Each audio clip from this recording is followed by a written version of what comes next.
Hello student, welcome.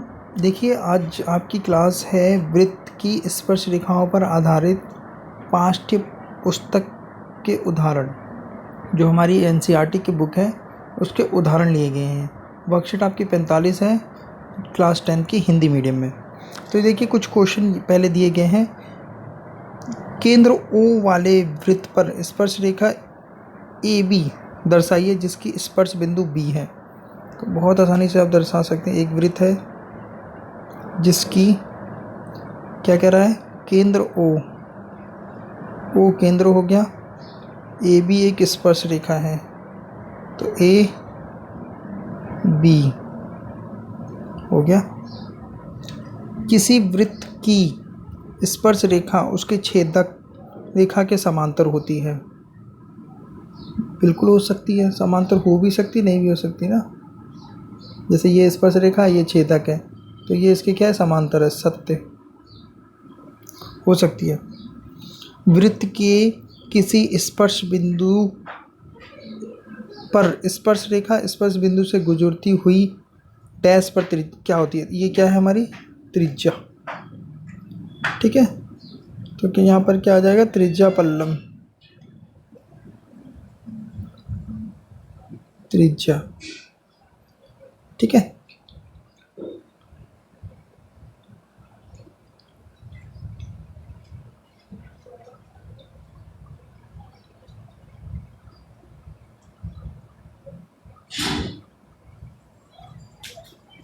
किसी वृत्त के एक बाहरी बिंदु से खींची गई स्पर्श रेखाओं की लंबाई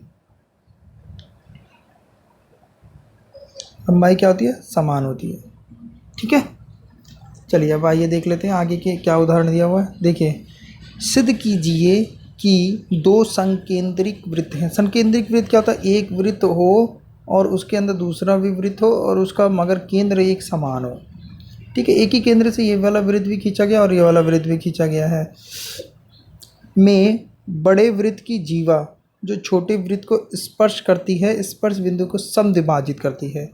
यानी ये जो है इसको समद्विभाजित करती है। इस तरीके से देखा जाए, ये यहाँ पर इसको छोटे वृत्त की, देखिए क्या लिखा है, बड़े वृत्त की जीवा जो छोटे वृत्त को स्पर्श करती है, स्पर्श बिंदु को समद्विभाजित करती है। यानी ये और इसको बराबर दिखाना है, ये दूरी को। ठीक है ना, तो आइए दिखाते हैं।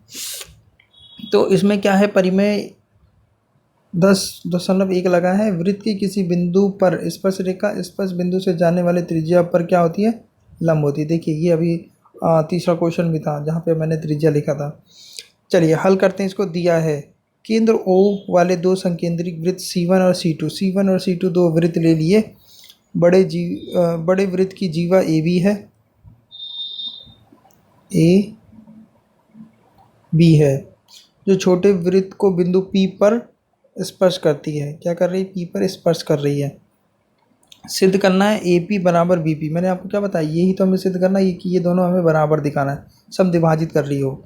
जो बड़े वृत्त की जीवा है वो छोटे वृत्त की स्पर्श रेखा है। ठीक है, तो हमें जीवा को ही हमें बराबर दिखाना है, समद्विभाजित करती है तो मतलब उसको बराबर दिखाना है। तो रचना थोड़ी सी कर लेते हैं। O को P से मिलाएं, O को क्या करें, P से मिला दिया। देख रहे डैश, O आपका यहाँ है केंद्र, O को P से मिलाएं। उत्पत्ति AB, वृत्त C2 के स्पर्श बिंदु P पर स्पर्श रेखा OP त्रिज्या है। क्या कह रहा है, AB वृत्त C2 के स्पर्श बिंदु P, C2 क्या है, ये वाला हो गया, और C1 क्या, बड़ा वाला वृत्त हो गया। तो स्पर्श रेखा है तो OP क्या है, इसकी त्रिज्या हो जाएगी। तो हम इसका उपयोग करके क्या कि OP जो है AB पर क्या है, लंब है। क्या हुआ, OP O से P को जो मिला रहे हैं वो AB पर क्या है, लंब है। ठीक है, AB पर लंब है O से P को मिलाने पर। AB वृत्त C1 की जीवा है, बड़े वाले वृत्त की क्या है, जीवा है।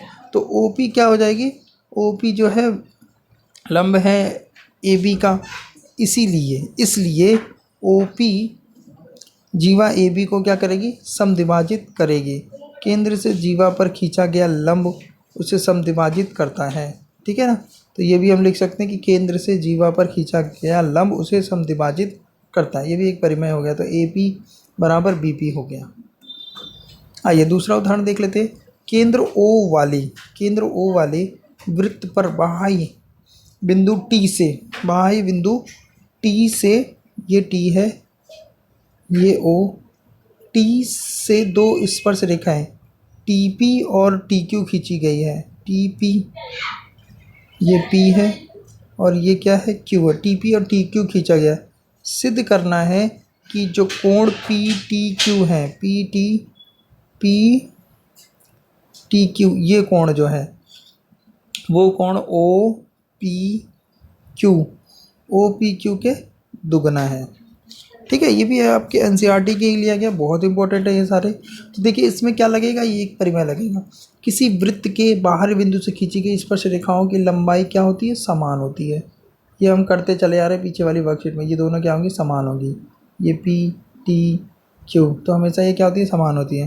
तो चलिए आइए इसको हल करते हैं। केंद्र ओ वाले वृत्त के बाहरी बिंदु टी से दो स्पर्श रेखाएं टी पी और टी क्यू खींची गई हैं। स्पर्श बिंदु पी और क्यू है, जैसा कि आप देख रहे हैं। हमें ये सिद्ध करना है, तो हम सबसे पहले लेते हैं पी टी क्यू को थीटा, पी टी क्यू को थीटा, और हमें पता है कि टी पी बराबर टी क्यू होता है, ये दोनों बराबर होंगी। टी पी क्यू एक समद्विभाजी त्रिभुज, जब ये दोनों बराबर होगी तो वो कैसा त्रिभुज कहलाएगा, समद्विभाजित, समद्विबाहु। समद्विबाहु का मतलब क्या हुआ, जिसकी दो भुजाएं क्या होती हैं, समान होती हैं। ठीक है, अब हमें पता है कि जो तीनों कोणों का जो योग होता है वो कितना होता है, 180। तो अब हम निकाल सकते हैं कि कोण टी पी क्यू बराबर टी क्यू पी कितना हो जाएगा, आधा 180 माइनस थीटा। देखिए किस तरह से लिखेंगे इसको, कोण पी टी क्यू प्लस कोण टी पी क्यू प्लस कोण टी क्यू पी कितना हो जाएगा, 180। क्यों, क्योंकि तीनों का जो योग होता है वो 180 होता है। ठीक है ना, 180 हो जाएगा ये। तो हम इसको किस तरह से लिख सकते हैं, ये तो थीटा हो गया, ठीक है ना, ये हमारा थीटा हो गया। ये दोनों को एक कोण लिख सकते हैं, टी पी क्यू, फिर ये हो जाएगा 180। ठीक है, तो ये 180 माइनस थीटा, और ये हो जाएगा कोण टी पी क्यू। किसी एक को पहले निकाल लेते हैं ना, तो ये हो जाएगा कोण टी पी क्यू 1/2 हो जाएगा, 1/2 हो जाएगा ये। तो ये हो जाएगा 180 माइनस थीटा, जो हमने यहाँ पे लिखा हुआ है। ठीक है, अब क्या करें, दो को इसको भाग करते तो 90 माइनस थीटा हो जाएगा। ठीक है ना, तो 90 माइनस हाफ थीटा हो जाएगा। तो देखिए 10.1 में क्या था वो, कि हम ये जो स्पर्श रेखा पर केंद्र से होकर गुजरने वाली जो रेखा होती है वो उसके स्पर्श रेखा पर क्या होती है, लंब होती है। 10.1 का देखिए प्रयोग किया गया है। तो ओ पी टी हमें पता है कि 90 डिग्री होगा, ओ पी टी पूरा। ठीक है, तो ओ पी क्यू निकालना है, ओ पी क्यू कैसे निकाल सकते हैं, तो ओ पी टी 90 में से टी पी क्यू निकाल दो। टी पी क्यू क्या निकल के आया, ये, तो 90 में से ये घटा दो तो क्या आएगा, half of theta. Half of theta का मतलब क्या हुआ, हाफ, आधा कोण पी टी क्यू, तो इसके बराबर रख देंगे। ठीक है, देखिए थोड़ा सा नीचे से और समझा दूँ, शायद समझ नहीं पाए हो। देखिए कोण जो है हमारा ओ पी टी जो है हमारा 90 होता है, ये पूरा जो है हमारा 90 होगा। ठीक है, और ओ पी क्यू कैसे निकाल सकते हैं, ओ पी क्यू हम निकाल सकते हैं ओ पी टी में से घटा दो आप टी पी क्यू को। ठीक है, अब ये आप देख रहे हो ये क्या, 90 है। ठीक है, ये हमने निकाला, क्या निकाला था, ये आया, तो 90 माइनस माइनस प्लस हो जाएगा, हाफ का थीटा। तो इससे ये घट गया। ठीक है, ये आ गया हमारे पास ओ पी क्यू आधा। थीटा को हमने क्या बोला था, ये, तो थीटा की जगह ये रख दो पी टी क्यू। अब इस दो को इधर ले जाओ तो क्या हो जाएगा, दो कोण ओ पी क्यू बराबर कोण पी टी क्यू। यही तो हमें प्रूव करना था, देखो। ठीक है ना, तो थोड़ा सा ध्यान से करना इन क्वेश्चनों को, तो आपके समझ में आ जाएगा। उदाहरण नंबर 3 में देखिए, 5 सेंटीमीटर त्रिज्या के एक वृत्त की 8 सेंटीमीटर लंबाई एक जीवा है। P और Q पर स्पर्श रेखा परस्पर बिंदु T को प्रतिच्छेद करती हैं। TP की लंबाई हमें ज्ञात करनी है। तो आप देख रहे हैं TP क्या है, स्पर्श रेखाएं हैं, स्पर्श रेखाएं की लंबाई हमें ज्ञात करनी है। तो OT को मिलाइए ताकि PQ को बिंदु R पर प्रतिच्छेद करें। OT को देखिए, देख रहे हैं OT को मिला रखा है डैश डैश करके, और PQ को बिंदु R पर प्रतिच्छेद करें। R पर प्रतिच्छेद कर रही है, ये रहा R ये रहा। ठीक है, अब कह रहा है कि अब त्रिभुज TPQ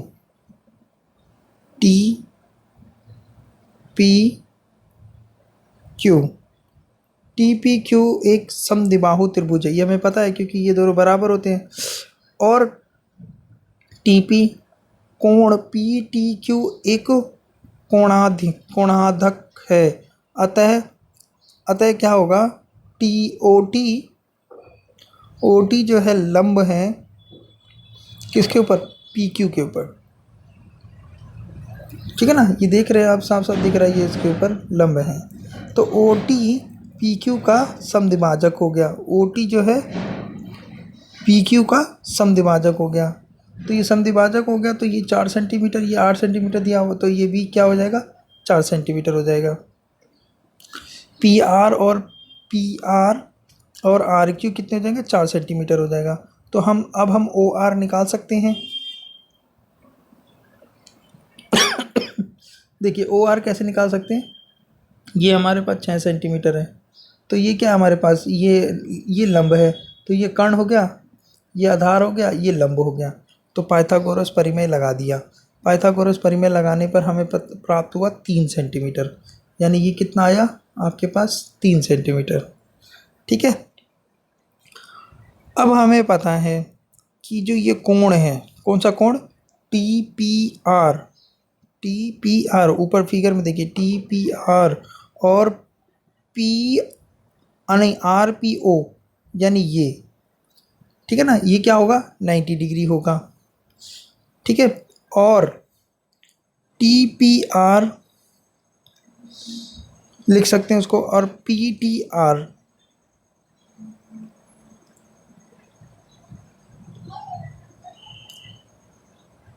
क्या होंगे, इसके बराबर होंगे। तो इस आधार पर हम बोल देंगे कि RPO और PTR बराबर हैं। ठीक है, दोबारा देखिए TPR, देखिए फिगर में देखिए, थोड़ा सा घुमाव वाला क्वेश्चन है। TPR देख रहे हैं, TPR और RPO कितना होगा, 90 होगा।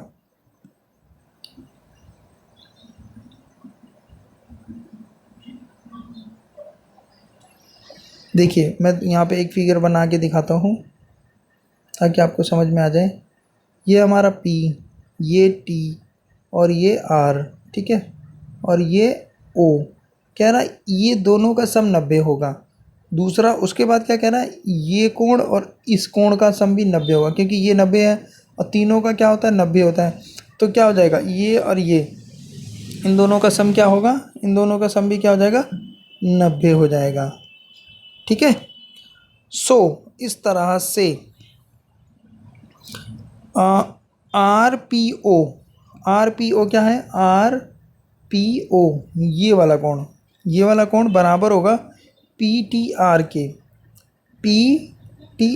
ये कोण इस कोण के बराबर हो जाएगा। ठीक है, तो हम बोल सकते हैं कि त्रिभुज PRT, सॉरी, TRP, TRP ये छोटा वाला, ये छोटा वाला, और PRO, PRO ये वाला, ये दोनों क्या है, समरूप हैं एंगल एंगल समरूपता से। क्यों? क्योंकि इसके अंदर ये कोण 90 डिग्री का और ये कोण इस कोण के हमने अभी बराबर दिखा दिया, तो ये समरूप है। जब ये समरूप है तो इनकी संगत भुजाओं का अनुपात यानी TP बटे में PO, ये हम पढ़ चुके हैं परिमेय में, छठे चैप्टर में था ये, RP RO। तो क्या हो जाएगा, अब TP तो निकालना ही है हमें, तो इसको यहाँ OP क्या है हमारे पास 5 है, ठीक है, और RP हमारे पास कितना है 4 है, RO हमारे पास कितना है 3 है, तो इसको इधर गुना कर दीजिए, तो हमारे पास TP निकल के आ जाएगा 20 बटे में 3 सेंटीमीटर। देख रहे हैं कैसे कैसे सवाल निकल रहा है, ये थोड़ा सा टिपिकल है। तो दोबारा हम ध्यान देते हैं, दोबारा मैं इसको एक बार और रिपीट करता हूँ। देखिए OT को मिलाइए ताकि PQ को R बिंदु पर प्रतिच्छेद करे। जब ये प्रतिच्छेद कर रही होगी तो ये इसके लंब है, तो ये 8 पूरा दिया हुआ था, तो ये 4 और 4 हो गया। तो इसके आधार पर हम इसको निकाल लेंगे पहले 3 को, ठीक है, पहले हमने 3 को निकाल लिया। फिर हम दिखाएंगे कि जो ये त्रिभुज है और ये त्रिभुज है दोनों क्या है, समरूप हैं। किस तरह से? इस तरह से समरूप हैं। ये 90 डिग्री का कोण है और ये कोण इस कोण के बराबर दिखाएंगे, ठीक है। जब ये समरूप हो जाएगा तो इनकी संगत भुजाएं बराबर होंगी, संगत भुजाओं का मान रख देंगे तो हमारे पास TP निकल के आ जाएगा। चलिए क्वेश्चन नंबर फर्स्ट आपको जो करने के लिए दिया था, उदाहरण 1, 2, 3 जो अभी इसमें दिया था, मैं प्रयोग की गई परिमेय में कथन सहित कसौटी की सूची बनाइए। तो अभी उसमें आप देखेंगे तो ये पहले में ये लग रहा है, दूसरे में ये, तीसरे में पाइथागोरस थ्योरम भी लग रहा है और ये भी लग रहा है और ये भी लग रहा है, तीसरे में तीनों का उपयोग कर लिया। तो देखिए उदाहरण 1 में क्या लिखा था, वृत्त की किसी बिंदु पर स्पर्श रेखा स्पर्श बिंदु से जाने वाली त्रिज्या के लंब होती है। ये होता है जी, वृत्त के किसी बाहरी बिंदु से खींची गई स्पर्श रेखाओं की लंबाई क्या होती है, बराबर होती हैं। और पाइथागोरस परिमेय क्या होता है, कर्ण का वर्ग लंब का वर्ग प्लस में आधार का वर्ग, और इन दोनों का भी उपयोग किया गया। अभी हम करते चले आ रहे थे, उसमें ज़्यादा हमें करने की जरूरत है, बस उसको आपको लिखना है। क्वेश्चन नंबर 2, एक बिंदु O, ये देख फिगर में दिख रहा है, से किसी वृत्त की स्पर्श रेखा की लंबाई 24 है और Q की केंद्र से दूरी कितनी है, 25 है। तो इसमें सिंपली आपका पाइथागोरस थ्योरम लग जाएगा। क्यों? क्योंकि ये यहाँ पर 90 डिग्री का कोण बनाता है। तो देखिए हम जानते हैं कि त्रिज्या स्पर्श रेखा पर लंब होती है, इसीलिए OP जो है, OP क्या है, लंब है PQ पर। अब हम त्रिभुज OPQ में पाइथागोरस परिमेय लगा देते हैं। पाइथागोरस परिमेय क्या होता है, कर्ण का वर्ग लंब और आधार, ठीक है ना। तो लंब और आधार का वर्ग, तो जो जो हमें दे रखा है कर्ण 25 है और ये आधार दे रखा है 24। तो 25 का वर्ग क्या होता है, कितना, 625, और 25 का वर्ग जो होता है 625 और 24 का वर्ग होता है 576। तो 625 में से 576 घटाएंगे 49 और इसका वर्गमूल निकाल लेंगे तो 7। तो कितना आया ये आपके पास, 7 सेंटीमीटर। बहुत सिंपल क्वेश्चन था ये। तीसरा क्वेश्चन देखिए, सिद्ध कीजिए कि किसी वृत्त के व्यास के अंत, व्यास क्या होता है, जो वृत्त के केंद्र से गुजरे और सबसे बड़ी जीवा भी होती है किसी भी वृत्त की, अंत बिंदु पर खींची गई 2 स्पर्श रेखाएं क्या होती हैं, समांतर होती हैं। यानी हमें क्या दिखाना है कि RS जो है समांतर है PQ के, ये हमें सिद्ध करना है। चलिए देखते हैं, माना AB क्या है, व्यास है, तथा PQ और RS दोनों सिरों पर खींची गई स्पर्श रेखाएं। हम जानते हैं कि त्रिज्या स्पर्श रेखा पर क्या होती है, लंब होती है, दिखा रखा है यहाँ पे, ठीक है। तो इसीलिए OA लंब है RS पे और OB लंब है PQ पर। OB लंब क्या है, PQ पर। और तो यहाँ पर ये कोण OAR ये वाला कोण 90 का हो गया और OAS 90 का हो गया। इसी तरीके से OBP देखते रहिए जो मैं बोल रहा हूँ, OBP 90 हो गया और कोण OBQ क्या हो गया, 90 हो गया। उपर्युक्त में से हमने निम्नलिखित परिणाम निकाला कि ये कोण इस कोण के बराबर, ये भी 90, ये भी 90, तो ये एकांतर है। और एकांतर जब ही होंगे जब ये क्या होंगे, पी क्यू जो है समांतर होगा आर एस के, ठीक है ना, ये इसके बराबर है, यानी ये एकांतर कोण हो गए, एकांतर कोण से बराबर हो गए, ठीक है ना। एकांतर कोण क्या होती है, जो दो समांतर रेखाएं हों और एक तिर्यक रेखा, तो इस कंडीशन में ए बी इसमें तिर्यक रेखा होगी, तो ये इसके क्या होती है, एकांतर कोण होते हैं, ठीक है ना। तो एकांतर कोण बराबर है, इसलिए क्या होंगे, ये समांतर हैं। Okay, thank you.